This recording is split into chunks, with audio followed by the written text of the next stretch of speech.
Сайн байцгаана уу? Ангид ирсэн багш эцэг их асраа хамгаалагчтай хэрхэн холбогдох видео заавар хичээлийг хүргүүлж байна. Юун түрүүнд ангид ирсэн багш маань өөрийн даасан анги дээрээ дарж орно. За ингээд эцэг их асраа хамгаалагчийн аппликейшнтэй холбогдоход QR код хэрэгтэй байгаа. Тэгэхээр багш маань ангийнхаа журнал зэс рүү ороод суралцагч зэсэн дээрээ дараад QR кодыг бол хоёр янзаар үүсгэж авах боломжтой. Эхнийх нь нэг хүүхдээр нь буюу тухайн хүүхдийн арын QR дээр дарангууд тэр хүүхдийн өөрийнх нь эцэг их асраа хамгаалагчтай холбогдох QR код гарч ирнэ. Хоёр дахь нь болохоор бүх нийт ангийнхаа хүүхдүүдийн QR код дээр дараад QR кодоо тооцоолсны дараагаар энийгээ хэвлэж аваад хайчлаад хүүхдүүдэд тараагаад өгөх боломжтой байгаа. Ингээд эцэг их рүү QR кодыг өгснөөр тухайн эцэг их өөрийнхөө аппликейшнийг татаад хүүхдийнхаа мэдээлэлтэй QR кодыг уншуулгаад тань руу QR код холбох хүсэлт нь ирнэ. Заавал ангид урьдсан багш тэр хүсэлтийг батсны дараагаар хүүхдийн мэдээлэл эцэг их асраа хамгаалагчийн аппликейшнтэй холбогддог байгаа. За ерөнхий цэснээсээ эцэг их асраа хамгаалагч гэсэн цэсийг сонгоод эцэгийг холбох хүсэлт гэдэг цэс дотор бол тухайн эцэгийн QR кодыг явуулсан уншуулсан хүсэлт нь бол танд ирж байгаа. Үүнд батлагдсан болон ирсэн хүсэлтүүд харагдана. За тань хүсэлтийг баталснаар тухайн эцэгийн хүүхдийн мэдээлэл харагдаад явах нь.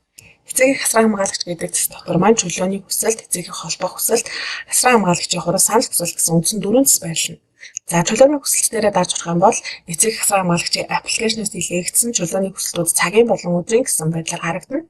За энэ дээр жишээлх юм бол өдрийн чөлөө байна те 2025 оны 2 сарын 13-нд би батлаагүй байна. За энэ дээр болохоор 2 сарын 19-ний 1-2 3 дугаар цаг гэсэн цагийн чөлөөнүүд нь харагдаад явна. За батлагдсан та чөлөөнийхөө хүсэлтийг бас дараа нь эцэг өөрчлөх юм бол энэ засах дээр нь дараад засах боломжтой цагуудыг өөрчлөх боломжтой гэсэн.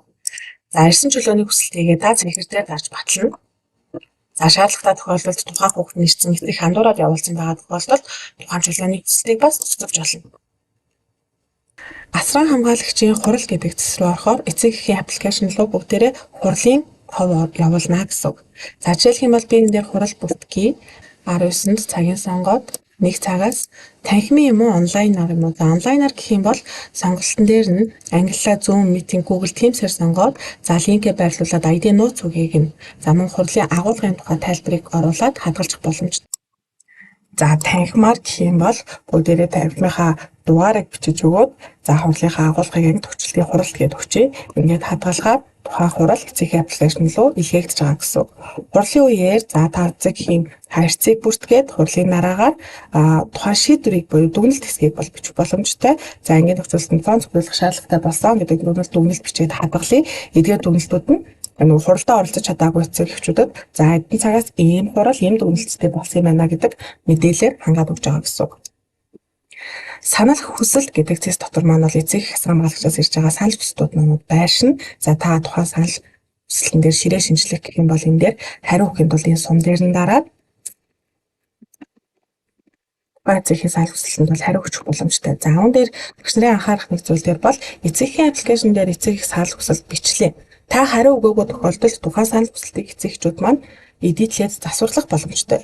Хэрвээ та хариулт өгсөн байгаа тохиолдолд тухайн санал хүсэлтийг эцэг их засварлах боломжгүй төлөвт болж өөрчлөгддөг байгаа. Тэгэхээр эцэг их асраа хамгаалагчийн аппликейшн дээр дүн, хичээлийн хуваар, гэрийн даалгавар гэдгээс гадна хүүхдийн хувийн мэдээллүүд дэлгэрэнгээр ордог. Тэгэхээр анги удирдсан багшаас ангийн журнал суралцагч цэс рүү орж агаад хүүхдийн хувийн мэдээллийг бүрэн бөглөөд өгчих юм бол эцэг эхчүүдэд нь харагдаад явна гэсэн. За жишээлбэл амийн эрдэнэ холбоо барих дугаар эзэмшсэн боловсрол цор шагнал залуунаас гадна хичээлээс гадуур хууль ажиллагаа бүртэл хувийн мэдээллийг нь оруулаад өгчих юм бол эцэг эхч асраа хамгаалагч маань мэдээлэлээс босрохгүй байх бүрэн боломжтой.